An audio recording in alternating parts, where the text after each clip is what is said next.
Welcome sa Thirst 2.0 na kung saan ay mapapakinggan ninyo ang mga trending topics sa politics, issues sa showbiz. Kaya naman kung hindi pa po kayo nakaka-subscribe, i-subscribe nyo na po yan. And please, pakisama naman ang notification bell para lagi po kayong updated sa mga balitang napapanahon. So ayun, welcome back po again to our YouTube channel mga Kadabarkads. Ang pag-uusapan natin syempre ay tungkol sa Itbulaga. So narito muna ang Battle of the Noontime Big Prizes as of Thursday, October 17, 2024, Itbulaga versus It's Showtime. So ang Itbulaga po ay naglabas ng tumataginting na 216,000 pesos. Kasi sa sugod bahay pa lang po mga kapatid kanina, 80,000 na po agad ang ibinigay ng mga Dabarkads natin doon kasi deserve naman po nilang tulungan dahil may sakit po yung kanyang anak. So ilalapit po yon kay Tito Soto dahil meron pong mga kilala po si Tito Sen na pwede po nilang mapagdalhan po na hospital na wala pong bayad. So sana nga po ay matulungan sila ni Tito Soto. Samantalang ang sa It's Showtime naman, ang inilabas po nila ay tumataginting na 70,000 pesos. So tumaas po yung papremyo na ipinamigay ng It's Showtime kasi kahapon parang nasa 40 to 50 plus ata yung kanilang papremyong inilabas para po sa kanilang programa. So kanina wala po si Tito Sen sa Itbulaga and nasa Sorsogon po siya. So umattend po si Tito Sen ng selebrasyon ng 50th Kasanggayahan Festival at ika-130 na anibersaryo po ng pagkatatag ng Sorsogon. So kasama po nila dyan ang mga, alam niyo mga kilala pong politiko. Andyan po si Lito Lapid, si Leni Robredo, and syempre si Bongbong Marcos, si Camille Villar at ang iba pa pong mga politiko. So yun po ang dahilan kung bakit wala po si Tito Soto sa Itbulaga kanina. Samantalang si Bossing Vic Soto naman po ay wala pa din dyan sa Itbulaga. Nasa bakasyon pa din po siya dyan sa Japan. And we're hoping na makasama natin si Bossing Vic Soto sa Sabado po, no? Kasi susugod po sila sa isang barangay. Dito lang yan sa ating bansa, no? And kanina nga po ay nadulas na naman si Wally Bayola naman po this time. And ang sabi nga po ni Wally Bayola, magsusuot tayo ng pang-winter, ibig sabihin jacket. Ibig sabihin, malamig po doon sa pupuntahan nilang lugar, malamig sa susugurin po nilang lugar. Dito sa Pilipinas po yan, mga Kadabarkads ha. So, kung pagsasamahin nyo po yung sinabi ni Alan Kay na lugar ni Raisa May and yung sinabi ni Wally Bayola, tama.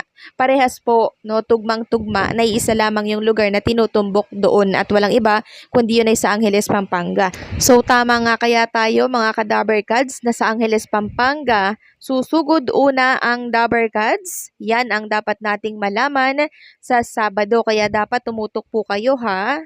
Kasi meron pong mga nagsasabi na sa ibang bansa daw po susugod ang mga Dabarkads. May nagsasabing sa Hawaii, merong sa LA daw at kung saan-saan pa po. So, mas maigi pa siguro na tumutok na lamang tayo sa Sabado at doon natin mas malalaman kung saang lugar sila susugod. Samantalang pag-usapan naman natin ang tungkol dito sa kinakaharap po na dagok ng isang network dito po sa ating bansa.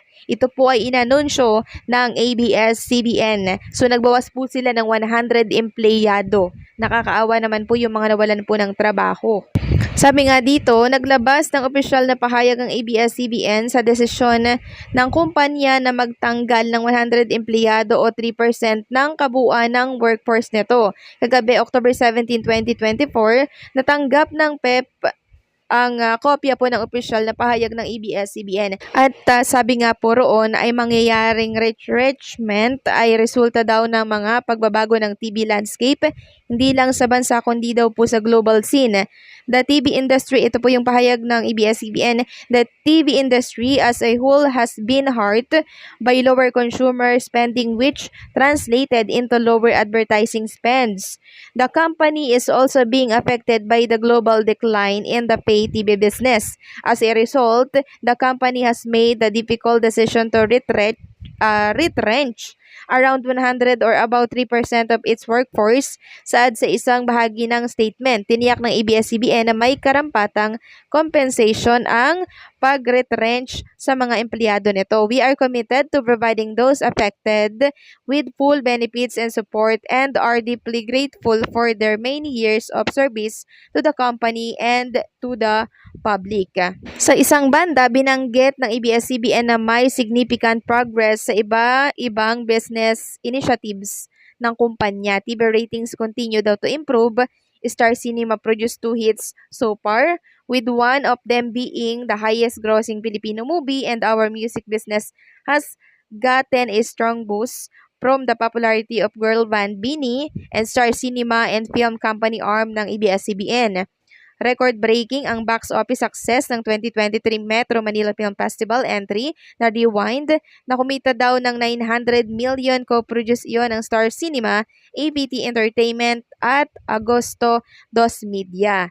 Ang Unhappy for You na co-produce ng Star Cinema at Viva Film ay kumita po ng 253 million. Sabi pa dito, ang BINI Homegrown P-pop group ng ABS-CBN ay umalagwa ang career ngayong taon at nagpasok daw ng sunod-sunod na endorsement para sa kumpanya. Malaking dagok sa ABS-CBN ang pagbasura ng Kongreso sa franchise renewal application ng kumpanya noong 2020. Nagresulta ito sa malawakang pagbabawas daw ng higit 5,000 empleyado ng ABS-CBN noong August 31, 2020, kasabay iyon ng kasagsagan ng COVID-19 pandemic.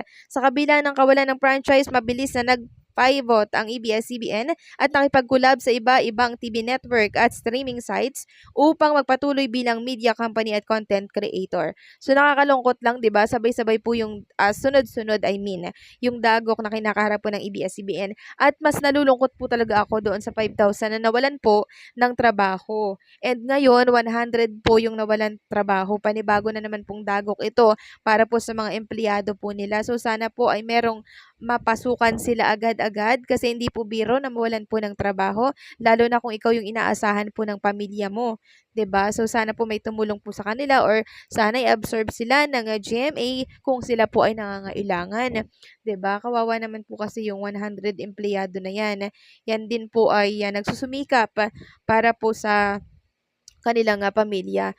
And ang nakakatuwa lang dito ay hindi daw papabayaan ng ABS-CBN itong mga nawalan po ng trabaho. Kaya sa may mga patuloy na trabaho pa sa ABS-CBN, napakalaki ninyo dahil hindi kayo napasama sa mga natanggal na 100 empleyado. And marami din po kasi ang binabayaran ng ABS-CBN yung kanilang mga airings sa iba't ibang mga channel sa GMA. Ang laki po ng nila dyan. And syempre, dyan po sa TV5, sa iba pang mga channel. So, ang dami po nilang binabayaran. Hindi katulad ng may sarili po silang franchise, 'di ba? Kahit ano po ang nila, wala silang babayaran dyan kasi sarili po nilang franchise yun eh. So, mahirap po talaga at malaking dagok ang pinagdadaanan ngayon ng ABS-CBN. So, sana ay makabangon po sila. Tutulungan naman po sila ng TV5 ni Mr. Manny B. Pangilinan. Makikipag-collab yan sa mga iba't ibang project, syempre. So, hanggang dito na lamang po ang ating update at maraming salamat po sa patuloy na sumusuporta dito po sa DIRS 2.0.